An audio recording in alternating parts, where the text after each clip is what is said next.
छल की नींव पर प्रपंच के सहारे खड़ा असत्य का भवन तो एक ना एक दिन खंडित होता ही है। अंतिम जीत तो सत्य की ही होती है। असत्य को पराजित होना ही पड़ता है।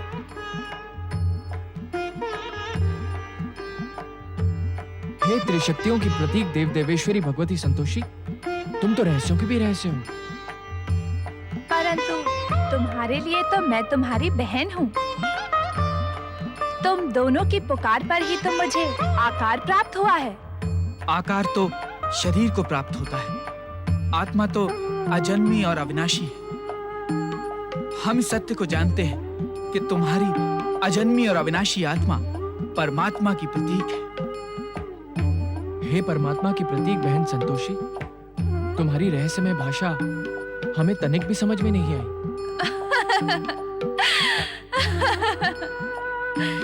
स्वार्थ को माध्यम बनाकर भोलानाथ की भाभियों ने माँ के निश्चल प्रेम का जो दिखावा भोलानाथ के साथ पिछले लंबे समय से किया था, वह एक ना एक दिन तो खंडित होना ही था। परंतु खंडित होने से पहले स्वार्थ ने बवंडर का रूप धारण करके भोलानाथ और सुनीति के प्रेम विश्वास को ध्वस्त कर दिया है। साधारण दृष्टि से देखने पर तो ये कहा जा सकता है कि सुनीति और भोला का प्रेम विश्वास ध्वस्त हो गया, परंतु असाधारण दृष्टि से यह बात भी प्रमाणित नहीं होती। अर्थात सत्य की विजय होते ही भोला और सुनीति का प्रेम विश्वास पहले से भी अधिक दृढ़ हो जाएगा। बहन, सत्य की विजय तो तब होगी जब भोला स्वयं सत्य को परखने का प्रयास करेगा।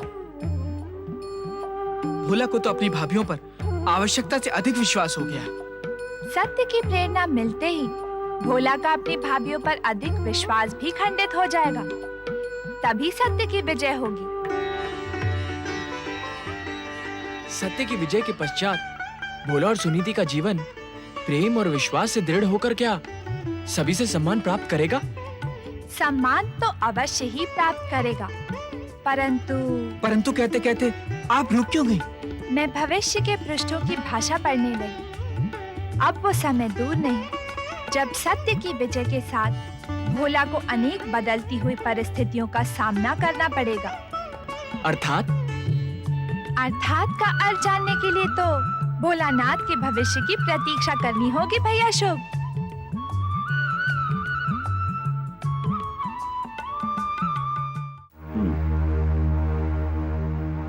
भविष्य के पृष्ठों की भाषा को उसे लिखने वाला ही पढ़ सकता है।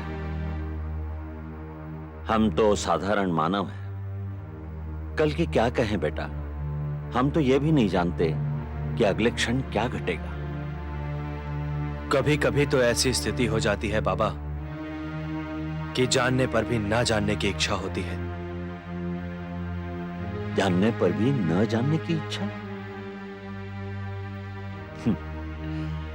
हाँ बेटा, भक्त जब अपनी भक्ति की चरम सीमा पर पहुंच जाता है तो उसे हर चीज से विरक्ति होने लगती है। मोह के बंधन टूटने लगते हैं। केवल अपने आराध्य भगवान के अतिरिक्त वो और कुछ नहीं जानना चाहता। सामान्य जिंदगी में भी क्या कभी ऐसी स्थिति आती है बाबा? क्यों नहीं आती बेटा? प्रेम की चरम सीमा पर पहुंचा प्रेमी भी अपने प्रेम के अतिरिक्त और कुछ नहीं जानना चाहता। और अगर बात सच की हो तो? सच को जानने के लिए यदि प्राणों की आहुति भी देनी पड़े तो भयभीत नहीं होना चाहिए। देखो भोला, जो सच से घबराता है वो जीवन से हार जाता है। झूठ को स्वीकार करने वाला भी तो झूठा हो जाता है ना। झूठ को स्वीकार करने वाला भी तो झूठा हो जाता है ना। झूठा हो जाता है ना। झूठा हो जाता है ना।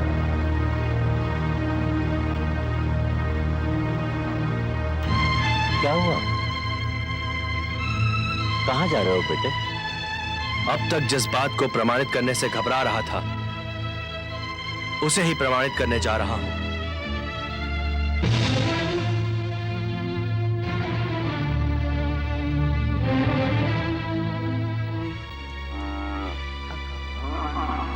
भोला, अरे सारे दिन कहाँ भटकता रहता है तू? कुछ नहीं माँ, बस यूं ही।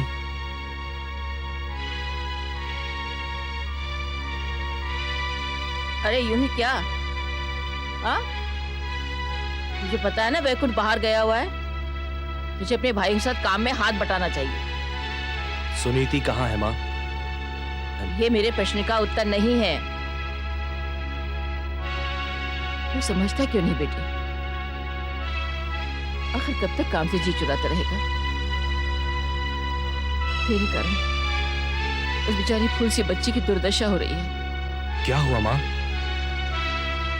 इस घर में क्या कुछ नहीं होता रहता है आजकल। तेरे कारण उस नई नवेली दुल्हन पर काम का सारा बोझ डाल दिया गया है।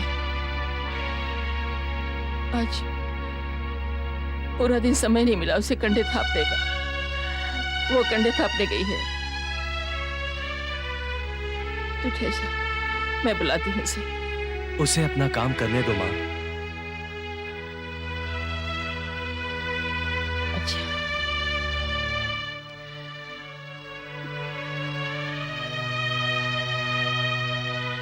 अरे भोला बेटा, तेरे भाई काम से आकर भोजन कर चुके हैं, तू भी भोजन कर ले। हाँ ठीक है माँ।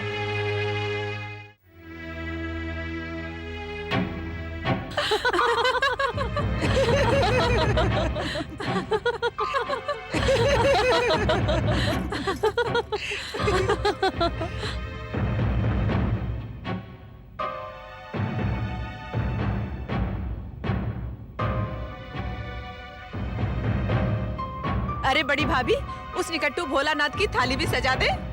अरे वो जोरू का गुलाम तो अभी घर ही नहीं लौटा, और उस महारानी को तो मैंने पहले ही काम पर लगा दिया है। इतनी जल्दी भी क्या है विमला? अरे भाभी, उस निकट्टू की थाली लगाकर हमें भी काम से फुर्सत मिल जाएगी।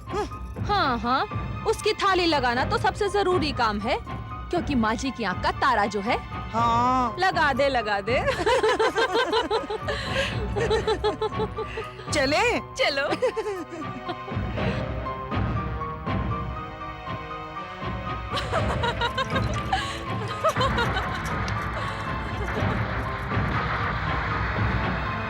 देवर जी, भाभी अपने देवर से मजाक नहीं करेगी तो फिर किससे करेगी? अल्ले मेला प्याला प्याला देवल, मजाक से नाराज हो गया।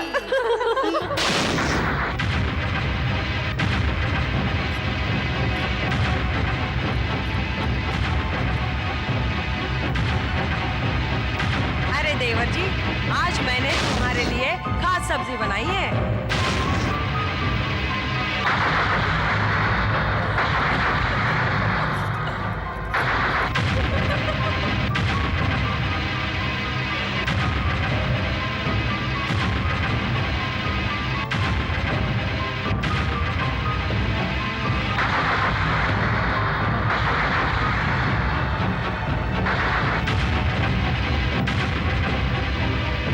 अगर आपको मेरी बात पर यकीन नहीं है तो आप अपनी आंखों से खुद ही आज रात को देख लीजिएगा। मुझे कुछ भी देखने की आवश्यकता नहीं है। देखा वहां जाता है जहां विश्वास ना हो। मुझे अपनी भाभियों के प्यार पर पूरा विश्वास है।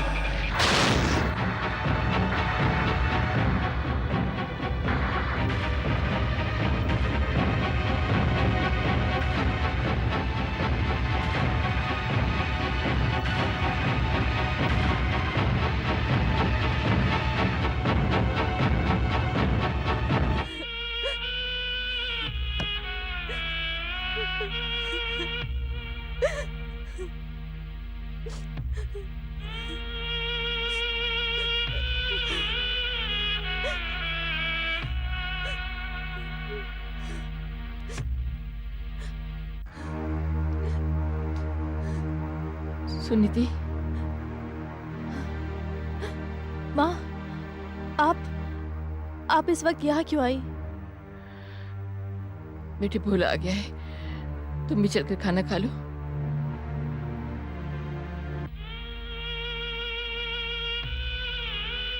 तुम्हारे जेवर कहाँ चले गए?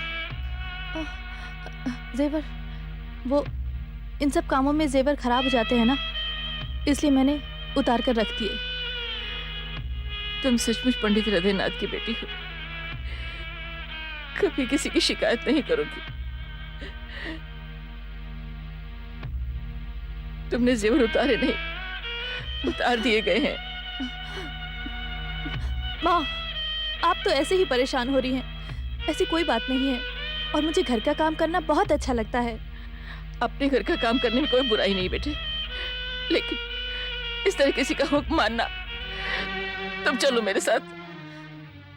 आप चलिए माँ, मैं काम खत्म करके खुद ही आ जाऊंगी। जय संतोषी माँ। चल अच्छा बेटी।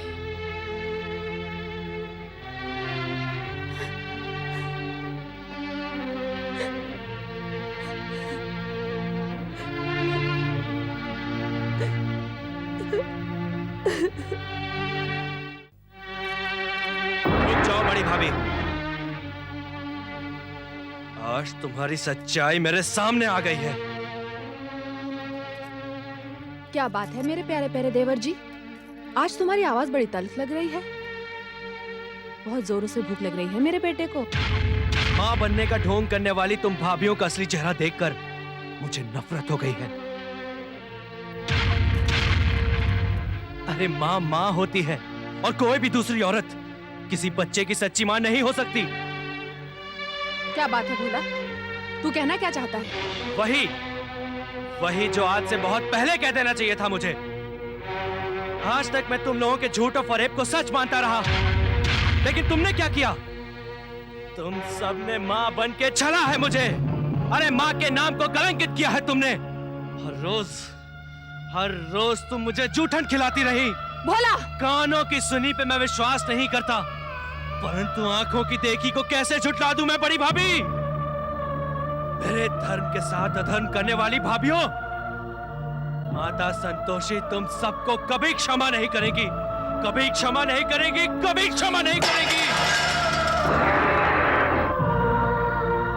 इतना बढ़ चढ़ कर बोलने की कोई जरूरत नहीं है देवर जी। अरे तू जैसा निखट्टू तो इस हवेली के जूठन के लायक भी नहीं रहा। आप मियाँ मंगते, बाहर खड़े दरवेश। मछली खुद तो बोझ था ही इस घर में, हमारी छाती पर मूंग डालने के लिए एक औरत को और ले आया। भाभी क्यों, सच्चाई सुनकर मिर्ची लगी तुझे? अरे आप सबने जो पाप किया है उसे तो आपने किया है, हमने वही किया जिसके तू लायक है। अरे हर चीज की एक उम्र होती है, तूने तो बड़े ना होने की कसम खा रखी है। दिमाग खराब हो गया तेरा। अरे दिमाग तो तुम सबका खराब हो गया है। भोला, ज़बान संभाल कर बात करो। ये मत भूलो कि तुम बड़ी भाभी से बात कर रहे हो। भाभी? हाँ? भाभी और माँ के नाम को बदनाम करने वाली है तीनों, इस हवेली की शांति को निगल जाने वाली डायन है, डायन। भोला!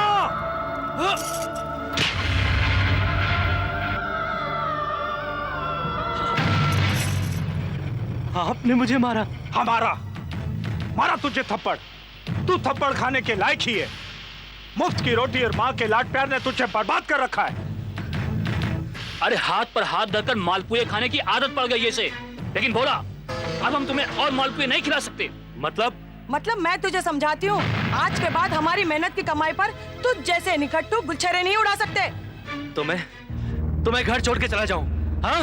अरे धमकी किसे देता है? कल का जाता आज जा, और आज का जाता अभी जा। जिन हराम का रखा है हमारा। तुझे पाल पोस कर इतना बड़ा किया, जबान चलाने के लिए, हमारी बेइज्जती करवाने के लिए। जा जा, धमकी देता है। ये बात है तो मैं अभी इसी वक्त ये हवेली छोड़कर जा रहा हूँ, लौट कर नहीं आऊंगा मैं। हवेली छोड़कर जाना तो तेरे लिए एक नाटक है। हफ्ते में 3 बार तू ऐसा कहता है। हम भी देखते हैं पेट की आग को तू कब तक काबू में रख सकता है। अब खड़ा क्यों है, जा ना। ठीक है।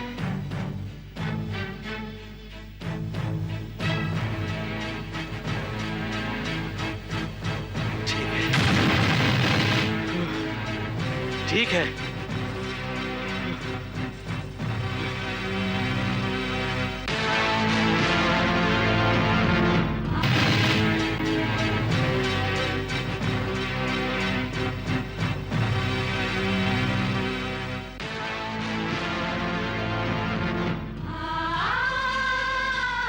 आज मुझे मत रोकना माँ।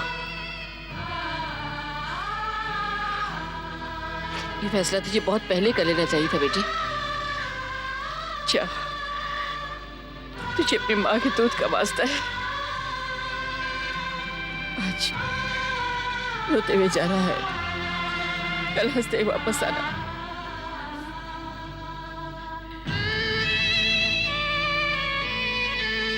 मैं तेरा इंतजार करूंगी, लेकिन इस बुढ़ी अम्मा की आंखें बंद होने के पहले आ जाना। जा बेटी जा।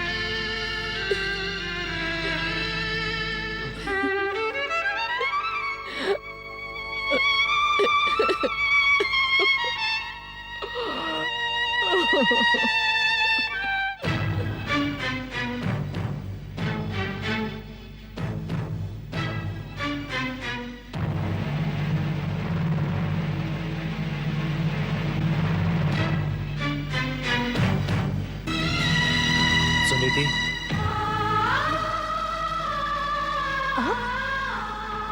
आप अभी तक गए नहीं? मैंने सोचा था सच्चाई जानने के बाद आप एक मिनट भी यहाँ नहीं रुकेंगे। केवल तुमसे मिलने के लिए। जिस संकल्प को लेकर आप इस हवेली को छोड़कर जा रहे हैं, उस संकल्प को पूरा किए बिना आप वापस मत आइएगा। मेरी चिंता मत कीजिएगा। बस हो सके तो कोई निशानी देते जाइए, जिसे देख देख कर मेरी सांसें चलती रहे।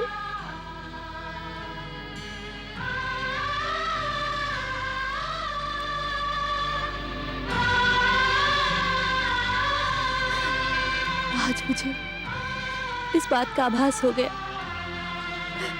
कि श्री बजरंगबली से श्री राम की अंगूठी लेते वक्त सीता मैया कितनी प्रसन्न हुई होंगी। इस निशानी अंगूठी को देख देख कर मैं सारे गम भूल जाऊंगी। अब आप जाएं। अपनी निशानी नहीं दोगी मुझे? मैं आपको क्या निशानी दे सकती हूँ?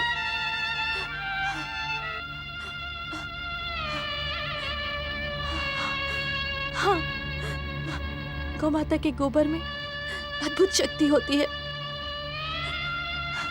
मेरे पतिव्रत चिन्ह के रूप में ये निशानी आकाश की बिजली, भूमि के भूकंप, नदी के भंवर के साथ हर संकट में आपकी सहायता करेगी।